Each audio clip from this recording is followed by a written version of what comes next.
High, আজ আমি নার্সারিতে দারুণ একটা জিনিস দেখলাম। এই যে অপরাজিতা, এগুলো এত সুন্দর লাগছিল, ছিঁড়তে ইচ্ছা না করলেও বেশ কিছুটা ছিঁড়ে নিয়েছি, কারণ এগুলো আমার একটু দরকার। তো কি দরকার সেটা ভিডিও শেষে তোমরা দেখতেই পারবে। আর কিছুটা নিয়ে নিলাম বেল ফুল, এটার স্মেলটা ছিল ভীষণ সুন্দর, রিফ্রেশিং। তো এগুলোকে বাড়ি নিয়ে এসে আমি ভালো করে ওয়াশ করে নিলাম প্রথমে। তারপর একটা আইস কিউব ট্রে নিয়ে সমস্ত ফুলগুলোকে আমি একে একে সাজিয়ে দিলাম। দু রকমের ফুলই আমি এখানে দিয়েছি, আর উপর থেকে পানিও দিয়েছি।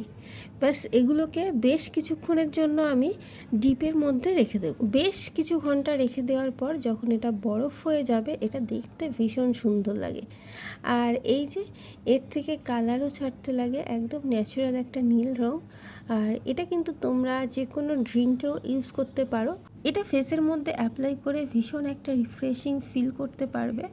আর স্মেলটা তো দারুণ সুন্দর, তোমরাও বাড়িতে একবার ট্রাই করে দেখো, ভীষণই ভালো লাগবে।